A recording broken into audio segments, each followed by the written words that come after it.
We're just weeks away from Donald Trump's return to the White House, and the Middle East is already transformed by the collapse of Syria's Bashar al Assad and the weakening of the Islamic Republic of Iran. As President Joe Biden's term ends, many are already asking what his legacy has been on Iran, and what does the next administration want to achieve in the Middle East. Joining us from Washington, D.C. to answer these questions is Brad Sherman, a Democratic congressman and a senior member of the House Foreign Affairs Committee. I'm Negar Moshahedi, and this is Eye for Iran. Congressman Brad Sherman, thank you so much for joining us. Good to be with you. And you've been a House representative and a member of the Foreign Affairs Committee for more than 28 years. Yes, it goes by quickly. I had hair when I started. Congressman, for those who may not know you, why don't you walk us through your background, through your history in the Congress opposing the Islamic Republic of Iran? How did that journey begin? It began when I first got here. I was very concerned about the nuclear program in Iran and very concerned about human rights. I had seen Iran do so much uh, mischief around the Middle East. And the first crisis I got involved in was the Shiraz 13 when the Islamic Republic arrested almost at random 13 Jews in Shiraz. So I've been a strong advocate of doing everything possible to pressure and undermine this regime.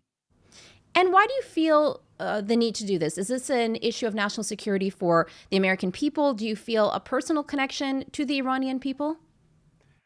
Well, I certainly feel the personal connection. I now represent more Iranian Americans than anyone else in Congress. That wasn't true when I started. They've changed the outlines of my district. Um, but I've been an advocate for human rights all over the world. And when you see a people that gave us the first human rights document, the Cyrus Cylinder, suffer under this regime with uh, Masamini just is one of uh, so many illustrations. And we're seeing the chief ally of this regime, Assad, swept away, and now we see Assad's prison camps. There's little doubt that if we were able to open the prison camps in Iran, that we would see the same thing and perhaps more. That's interesting that that was your first thought. I know that there was a lot of Iranians in the diaspora that were thinking the exact same thing as you. So, are there any personal stories with the Iranian community that you'd like to share that stand out? I've been involved with those trying to get visas to move here who have had to sneak out of Iran and donkeys through the mountains into Turkey, etc. It's um, a lot of stories, some of which I have to treat as confidential. Um, but we face that, and then of course, when Iran started a nuclear program, this would do more to. I mean, we've seen what the Iranian government does throughout the Middle East. They've tried to kill people here in the United States. They've killed people in Europe. Imagine what they would do if they had a nuclear weapon. So I've been focused on their nuclear program since the beginning of this century. Now, speaking of the nuclear program, President Joe Biden, President elect Donald Trump, Israeli Prime Minister Benjamin Netanyahu, they have all said we will not allow Iran to be a nuclear power. And you yourself have said, and I quote, the best way not to have a nuclear Iran is not to have an Islamic Republic in Iran. That's a very powerful statement. How do you intend on making that a reality? Well, first, America is the world's superpower, and those of you who concentrate just on the Middle East will think it's a very powerful statement for the United States to keep saying Iran will not be allowed to have nuclear weapons. I've been involved in foreign policy worldwide since 1997, and that is the same declaration we made with regard to North Korea year after year after year, and continued to make after they had stockpiled dozens of nuclear weapons. So while I have a lot of confidence in the strength of America, just because we declare that a country will not be allowed to have nuclear weapons doesn't mean it's true. So we have got to pressure this regime to roll back its program and to allow the inspections that they negotiated. And we have to take the steps necessary to prevent them from exporting oil. We have now tougher sanctions on Russian exports than we have on Iran, and we need to be tougher still uh, because eh, I mean they're very close to a nuclear weapon, and their work is not being impeded the way it should. Ultimately, however, as long as there's an Islamic Republic of Iran, it will be a country seeking nuclear weapons. And as soon as there's a democratic government in Iran, they will not be seeking nuclear weapons. So, preventing an Islamic Republic from having nuclear weapons is something you have to work at all the time, as long as there is an Islamic Republic.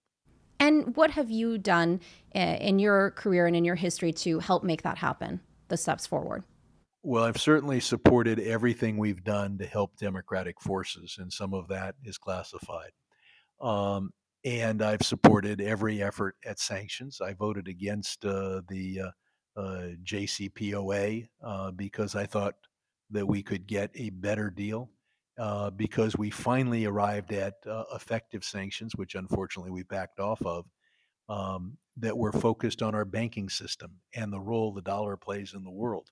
And one of the reasons I've opposed cryptocurrency is because the supporters of cryptocurrency say that will disempower what the United States from using the dollar to achieve its foreign policy purposes.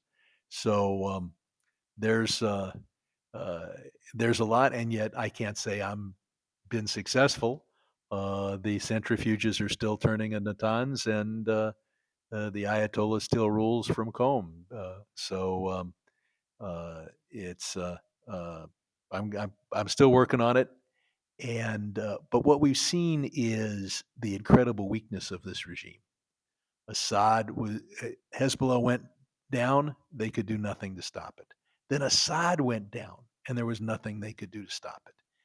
And while they'll say, "Oh, it's the Israelis that prevented us from sending tens of thousands of troops to rescue Assad," that doesn't tell me that they have tens of thousands of troops that they could have deployed to Syria. Uh, how weak is the IRGC when Assad is swept away in 11 days? Yeah, that's a very interesting point. And just going back to the JCPOA, so you were one of the very few Democrats, I guess, who opposed it. Is that correct? There were 26 of us, yes, so about 15%. And Iran International has exclusive reporting that Iran might seek to sell oil supplies ahead of the return of Donald Trump. I just wanted to get your reaction on that. It's up to Biden to keep the pressure on and to turn this over to the next president with a chance to negotiate from strength. And obviously, if Iran is able to sell a lot of oil in the next 30 days, that's not helpful. And you've worked with both Trump and Biden. How would you compare their approach to Iran and Iran foreign policy? I would say that I've disagreed with them both. I disagreed with the JCPOA, but then the in with under Trump, there was less intelligence being gathered by the IAEA and no diminution. So while he put more pressure on the regime, he didn't slow down their nuclear program. And then we see Biden also not slowing down the nuclear program. So I know opponents of the regime tend to like Trump's bravado and rhetorical stance, and certainly he shows more emotion against the regime than Biden does. But neither of them have stopped the centrifuges. Neither of them have stopped the murder of anyone who dares to raise their voice, or God forbid, a woman allows a little of her hair to show. Um, uh, we've got to redouble our efforts. And I'm just curious, on a personal level, what was it like interacting with Trump and Biden in terms of their personalities? Um, by personality, they couldn't be more different. But a nation state has interests, and a nation state has tendencies, and a nation state has assets. And as you look around the world and you see changes of government, you don't necessarily see the change in policy near as great as what it appears to be. You see this even with regard to the Soviet Union and now Russia. Uh, what Putin is doing is consistent with what the czars would have done. It's consistent with what the commissars would have done under these circumstances. So um, eh, it's uh, it's interesting to see you couldn't have two men that were different. The policies, not as different as the men. Interesting. And there was, a lot of Iranian Americans, Democrats who I spoke to, who voted for Trump this November, as you know. What would you say to them? They felt that Biden was too soft on Iran. What is your response to them? I would say first, perhaps the best way to deal with this regime is to fund democracy groups. And that has to be done covertly. And so my constituents will never know the degree to which that is happening. The second thing we can do is pressure the regime with sanctions. We need a maximum pressure regime, but I would like to avoid unwarranted effects on individual Iranians who may be anti-regime or just the populace of Iran. But certainly anything we can do to weaken the government is something we should be doing. And um, the there are those in the Biden administration who think that by doing a little bit less, by some forbearance, they'll be able to negotiate. No, this is a regime where if you're going to try to negotiate, you have to do it from strength. And of course, if the people of Iran want to take action to get a better government, if it's a democratic government, we should support that effort. And you recently attended and spoke at the OIAC, the Organization of Iranian American Communities, which is connected to the Mojahedin Khalq, also known as the MEK. And it's not just you. There's been, Republicans like Ted Cruz, several high-profile U.S. politicians, Rudy Giuliani, John Bolton, who are big supporters of that. Now, on social media, there's been a lot of Iranians in the diaspora who tweeted that they felt betrayed by high profile American politicians advocating for that group that they say, in their view, they see as two sides of the same coin with the Islamic Republic. What would you say to those people?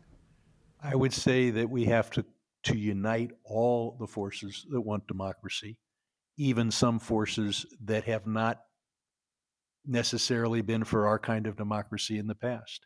There are those who say, oh, if somebody believes that the Pahlavis should have a role, that they're not democratic.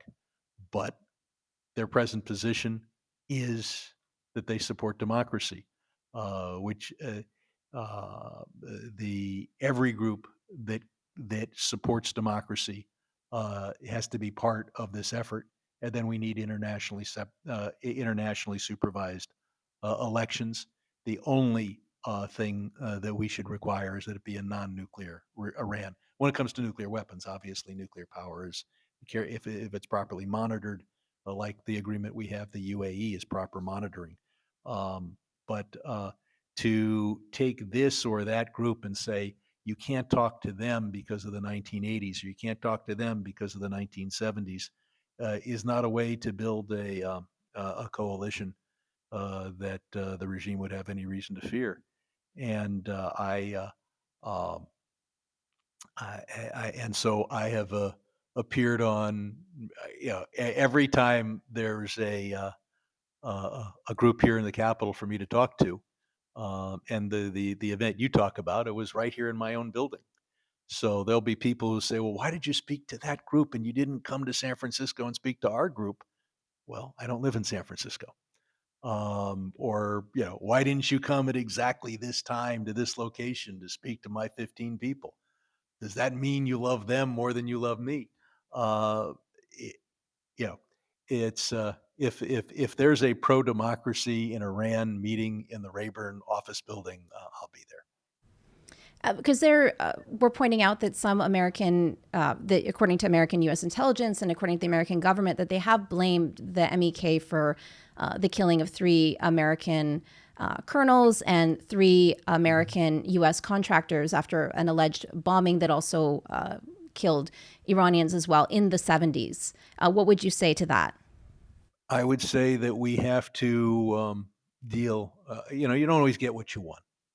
Right now, we're dealing with HS, which HTS in Syria, and he's a step better than the government that preceded him. He's still on our list. In theory, if somebody shoots him today, the U.S. government has to write him a $10 million check. Not only is it a terrorist organization, we got a bounty on his head. So, and by the way, I've urged the administration to be practical on that, or at least take the bounty off. And it'll be up to the next administration to decide whether to take the organization off the terrorist list. Decision was made to take the Irish Republican Army off the terrorist list, and we're close to a lot of countries, but there are very few countries we're as close to as Britain. They had killed hundreds of British officials and British police officers. So I wish there was a world in which good would always prevail, and anyone who had ever done anything bad doesn't need to be part of your coalition. You can narrow your group to only the people that you've always loved, and that those people will prevail. And I've been in this business too long. You have to build a coalition. And you can't have peace in Northern Ireland if you don't recognize that the IRA has changed. You can't have uh, a democracy in Iran if you exclude every group that did something in the 70s or the 80s, certainly in the 70s. Yes, I wish if I was all powerful, I wouldn't need to forgive anybody for anything, but I'm not, and neither is the United States.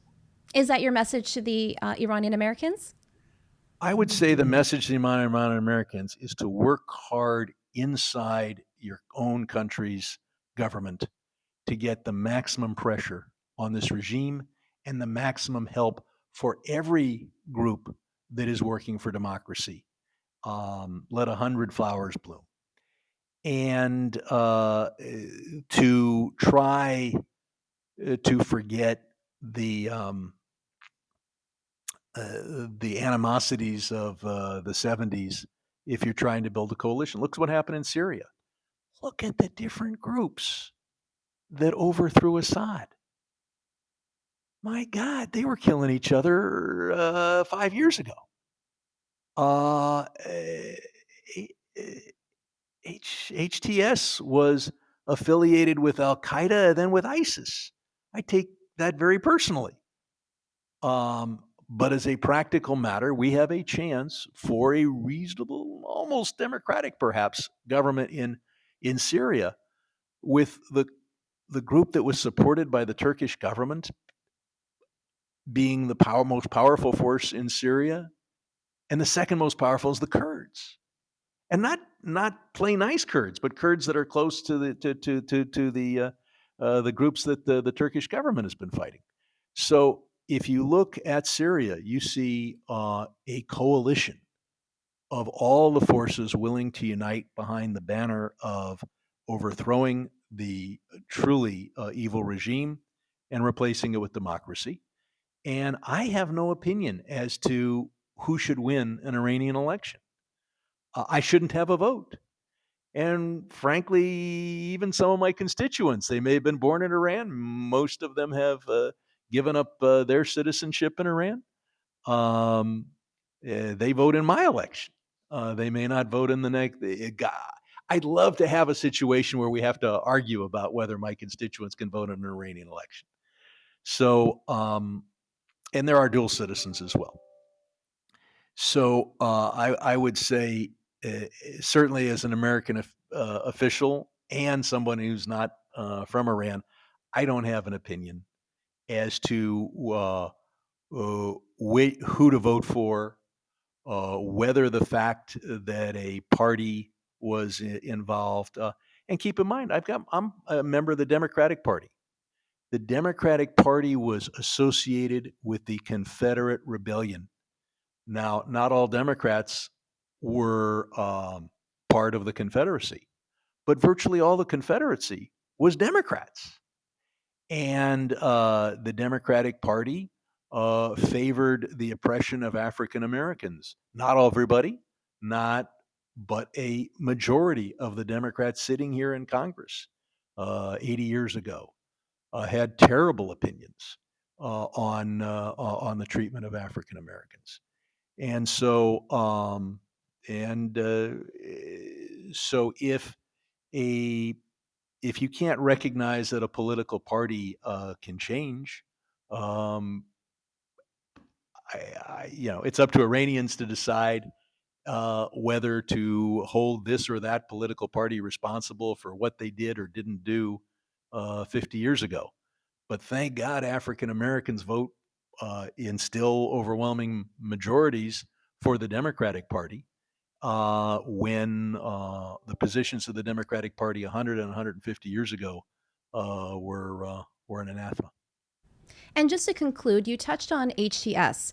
What will you be pushing forward in terms of U.S. foreign policy when it comes to the new HTS-led government in Syria as Iran's influence appears to wane in the region?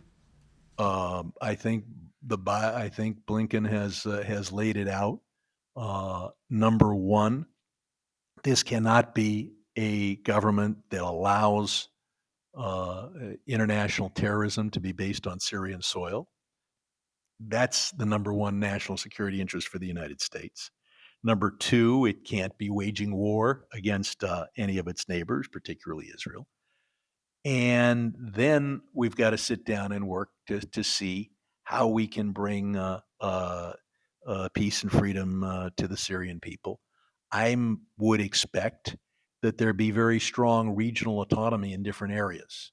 I think the Druze and the Kurds are going to need to have um, their own military units that may be answerable to the Department of Defense in Damascus, and that they're going to need to see some autonomy. Uh, I, uh, I don't think that you're going to have the same attitudes in every part of Syria, um, and it's a very fractious country. The only thing that all these groups tend to agree on is that they wanted to get rid of Assad for some obvious reasons. Any final thoughts on Iran? Anything we haven't touched on that you'd like to get out?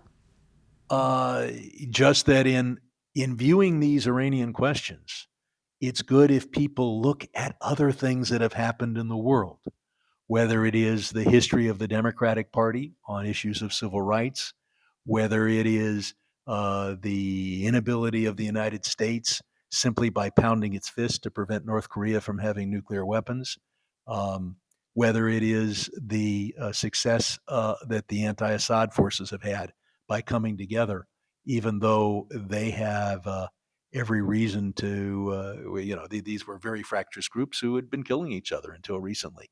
So it's people say, how can that happen?